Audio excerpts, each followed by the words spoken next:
मंदिर के चारों तरफ आपको दिखेंगी लटकती घंटियां। क्या आपने कभी सुना है कि किसी भगवान को लाखों चिट्ठियां भेजी जाती हैं? कोई डाकिया नहीं, फिर भी चिट्ठी सीधे भगवान तक पहुंचती है और जवाब भी आता है मनोकामना पूरी होने के रूप में। आज हम आपको लेकर चलेंगे एक ऐसे अनोखे मंदिर की यात्रा पर जहां आस्था कागज पर लिखी जाती है और विश्वास लिफाफे में बंद। ये है गोलू देवता का मंदिर, देवता जिनका दरबार चलता है चिट्ठियों से। उत्तराखंड में मौजूद एक ऐसे कुल देवता की कहानी जिन्हें लेकर मान्यता प्रसिद्ध है कि इस देवता के मंदिर में चिट्ठी लिखने से साधक की हर मनोकामना पूरी होती है। चित्तई गोलू देवता मंदिर अल्मोड़ा उत्तराखंड में स्थित एक प्रसिद्ध मंदिर है जो न्याय के देवता गोलू देवता को समर्पित है। ये मंदिर अपनी अनूठी परंपराओं और भक्तों की अटूट श्रद्धा के लिए जाना जाता है। इस मंदिर का निर्माण 12वीं शताब्दी में चंद वंश के एक सेनापति ने करवाया था। मान्यता है कि यहाँ गोलू देवता भगवान शिव के गौर भैरव रूप में विराजमान है और भक्तों की मनोकामनाएं पूरी करते हैं, खासकर न्याय से संबंधित मामलों में। यहाँ भक्त पूजा की थाली नहीं बल्कि एक साधारण चिट्ठी लेकर पहुँचते हैं। लिफाफे में बंद उम्मीद, स्याही में डूबी शिकायत और हर शब्द में एक ही भावना, हे देवता मुझे न्याय चाहिए। इस मंदिर में आपको दीवारों पर टंगी हजारों चिट्ठियां दिखेंगी। किसी ने केस का जिक्र किया है तो किसी ने बेटी की शादी, तो कोई नौकरी की आस लेकर गोलू देवता के दरबार में आया है। गोलू देवता उत्तराखंड के कुमाऊं और पूर्वी गढ़वाल के ऐतिहासिक देवता हैं। उन्हें न्याय का देवता कहा जाता है। मान्यता है कि जो भी भक्त सच्चे मन से यहाँ आकर अपनी मनोकामना लिखकर चढ़ाते हैं, उनकी मनोकामना अवश्य पूरी होती है। मंदिर में आने वाले भक्त अपनी समस्याएं और मनोकामनाएं एक पर्ची पर लिखकर मंदिर में चढ़ाते हैं।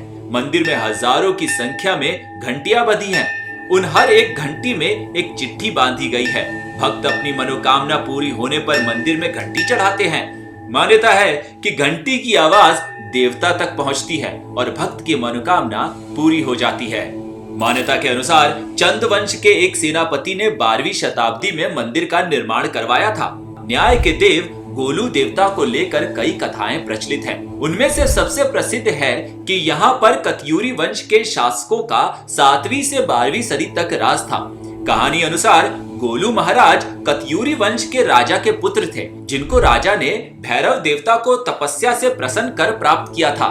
जब उनका जन्म हुआ तो अन्य रानियों ने ईर्ष्या के चलते उन्हें नदी में फेंक दिया, पर उन्हें एक मछुआरे ने बचाया। बाद में रानियों को दंड भी मिला। समय बीतने पर वो राजा बने और बहुत ही न्यायप्रिय हुए। इसके बाद वो त्वरित न्याय के लिए प्रसिद्ध भी हो गए। गोलू देवता की मूर्ति की बात करें तो इनकी मूर्ति सफेद रंग की है। वो घोड़े पर सवार हैं। मूर्ति में देवता को पगड़ी बांधे दर्शाया गया है और उन्होंने हाथ में धनुष बाण धारण किया है। न्याय के देवता के साथ साथ उन्हें कुमाऊं का राजा भी कहा जाता है।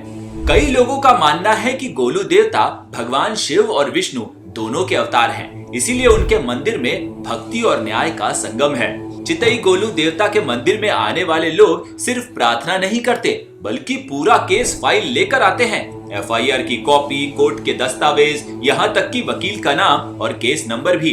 लोग कहते हैं जो फैसला ना इंसानी अदालत दे पाए वो गोलू देवता दे देते हैं। मंदिर के चारों तरफ आपको दिखेंगी लटकती घंटियां, हजारों नहीं लाखों की संख्या में। हर घंटी के पीछे है एक कहानी। किसी ने लिखा था, अगर केस जीत जाऊं तो हजारों घंटियां चढ़ाऊंगा, और जब उसकी मुराद पूरी हुई तो वो लौटा और हजारों घंटियां चढ़ा दी। आज मंदिर की दीवारें, छत, खंबे सब घंटियों से ढके हुए हैं। ये सिर्फ धातु के टुकड़े नहीं, ये गवाही है कि गोलू देवता के दरबार से कोई भी भक्त खाली हाथ नहीं जाता। वो सबकी मुराद पूरी करते हैं।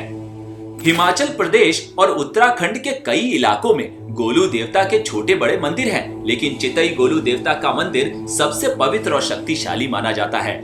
यहाँ हर चीज, हवा, ध्वनि, यहाँ तक कि मौन भी चिट्ठियों की कहानी कहता है। जब इंसाफ बंद दरवाजों में दम तोड़ देता है तो लोग एक देवता के दरबार में चिट्ठी डाल देते हैं। ना कोर्ट की तारीख चाहिए, ना वकील की दलील, बस भरोसा चाहिए गोलू देवता पर। अगर आपको मौका मिले सिर्फ एक चिट्ठी लिखने का तो आप उसमें क्या लिखेंगे? कमेंट में हमें जरूर बताइएगा। मैं हूं महेश और आप देख रहे थे द न्यूज़ी, जहां हर कहानी सच है और हर सच में छुपी है एक कहानी।